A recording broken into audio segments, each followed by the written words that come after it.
Voilà, nous sommes en direct rue Stalingrad à Montreuil, parce qu'on a été contacté par des frères ici qui vivent dans une situation de précarité vraiment insoutenable.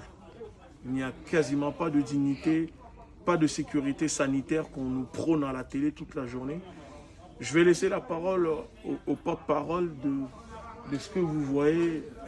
Je n'ai même pas les mots pour le dire, pour qu'ils puissent expliquer pourquoi ils sont là et c'est quoi le problème. En fait, merci encore une fois d'être là. On a plusieurs problèmes, comme je vous dis tout à l'heure. Mais le plus gros problème en ce moment-là, c'est le problème électricité. Parce que les compteurs que l'Amérique a mis, vraiment, ça ne suffit pas d'alimenter tous les gens qui habitent ce coin-là.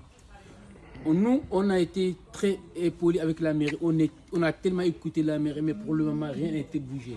Donc, tout ce qu'on demande, c'est justement de trouver la solution pour nous. Parce qu'on ne peut pas continuer à vivre pendant des hivers comme ça.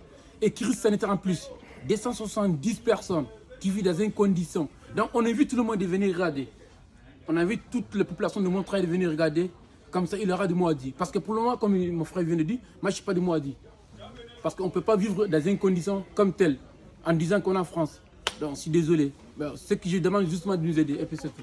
Merci. Tu peux montrer, regarder, on est en France. Parce que il faut que les gens comprennent que nous sommes en France, en fait. On n'est pas... Parce qu'on pense que la pauvreté ou cette situation, c'est... Regardez. Des gens vivent ici, il n'y a même pas de chauffage. On est arrivé, il fait froid là-dedans. Il n'y a pas de chauffage là-dedans. Il y a 270 personnes qui vivent les uns sur les autres. Et tous sont des travailleurs.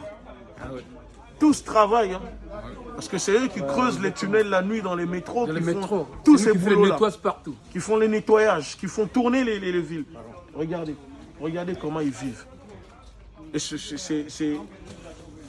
Vraiment, monsieur le ministre des Maliens de l'extérieur, je pense qu'il faut faire quelque chose. Il faut écrire à la mairie de Montreuil ou à l'État français parce que ce n'est pas normal. La dignité doit être respectée.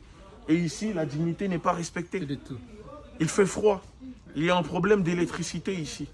Et je pense qu'il faut agir. Et nous allons voir ensemble ce qu'on pourra ensemble apporter, notre pierre à l'édifice, pour bien évidemment que ce problème soit connu de tout le monde. Parce qu'on sait que les politiques viennent, mais c'est que pour faire de la politique, hein, pour promettre, pour faire la promesse, pour les élections. Et après ça, on ne les revoit plus. Mais je vous laisse montrer, hein, faut que les gens se rendent compte. Ce n'est pas normal. Ce n'est pas normal. Pour bien montrer. Regarde, ça c'est voilà. On parle de sanitaire. Des crises sanitaires, regardez comment les gens vivent. Il n'y a pas d'électricité.